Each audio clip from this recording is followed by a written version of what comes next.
reiterate what I've said for many months now, that Keir Starmer is not up to the job. His position is now untenable. He has got to reflect on last week's horrendous results in Wales, England and of course in Scotland. I would probably endorse Andy Burnham the most because I feel that his record in Greater Manchester speaks for itself. I also think that he is probably the most skillful communicator in the Labour Party at the moment, at whatever level. And he is the best person that I think that can basically take the fight, the growing fight in danger that reform pose. And I would also say, as well as on the other three names, I think when we look at it, no one in the Cabinet's hands are clean from the first 2 years of Keir Starmer's leadership and the directions the party and the government has gone on. For Andy Burnham to make a challenge, he will have to take on someone else's seat. Do you think that that's the right thing to do? I think we're talking about something that is of huge importance, not just for the Labour Party's future, but also for the future of the United Kingdom. As I say, that Andy Burnham is undoubtedly, in my opinion, the most skillful Labour politician to deliver proper Labour values. I want to see him in Parliament. I want to see him in leadership. The only thing that will save the party is getting back to its real, true values, core values and principles that so many of our membership, our grassroots members, hold so dear. The societal problems that we face as a nation and all nations across the United Kingdom is absolutely devastating working class communities, and we have got to get back to being in the service of working class communities, investing in public services. The solutions for all the ills that we have in society can be found in real Labour Party values. We're nearly at half time. We're nearly 2 years through this Labour government. We have still got plenty of time. If we act now and we act decisively and embrace our radical Labour Party values, we have still got time to turn this around.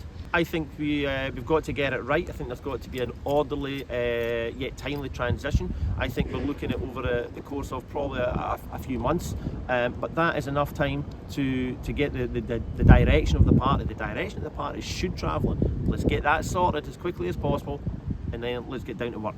It's very hard to see how he can stay in post given what has happened. They've just produced a King's Speech which promises very little, and even where there's something moderately optimistic like better control of the water industry, it falls short of taking it into public ownership. And when it talks about improving the lot of young children, particularly special needs children in our schools, it doesn't say anything about how they're going to fund it or pay for it.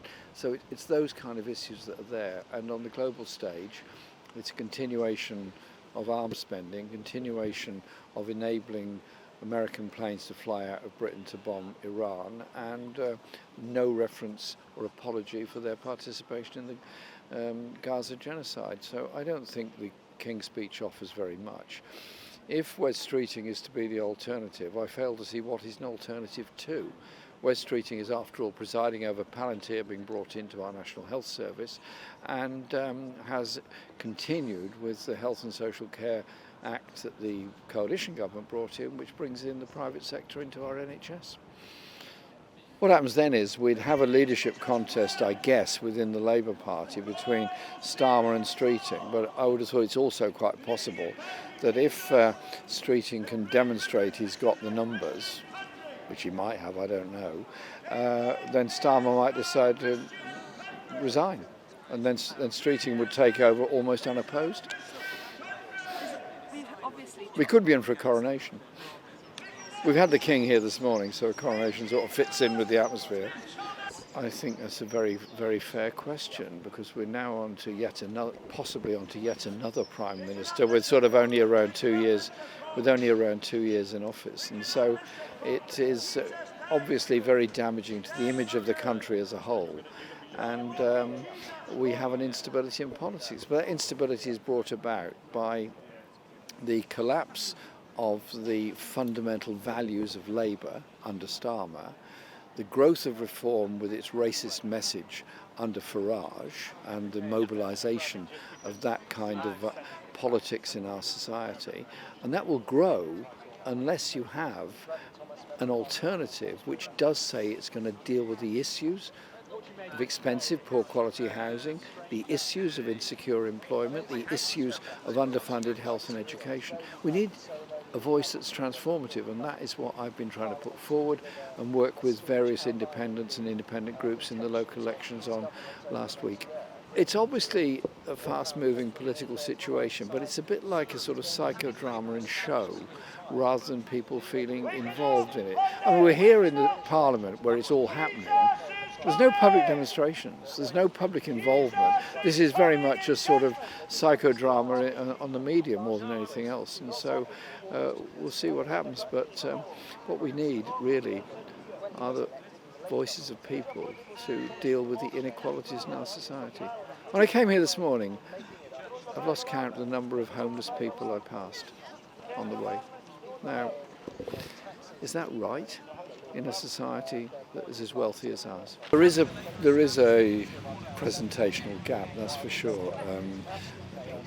And he is not somebody that looks to me to be very comfortable, engaged in any person that he randomly comes across. He's much more relaxed and happier in a very controlled environment. And his speech on Monday morning was an incredibly controlled environment with, I don't know who the audience were, but a bunch of loyalists to him. Surely if you're up against it, the time to do is go out there. Go out there and say it like it is. He can't do that. I know Andy and I've worked with him and I've got a lot of respect for him, and I think he's done some good things as Mayor of Manchester. But he has, I noticed in the last couple of weeks, come up with what I think is a very bad idea, which is private sector funding of the defence budget, and so borrowing money from the private sector to expand the arms budget. Well, that's not the answer. The answer is to reduce the arms budget by pursuing policies of peace, and I would want Andy to do that. So whilst I worked with Andy, I think he and I would probably disagree on international policies.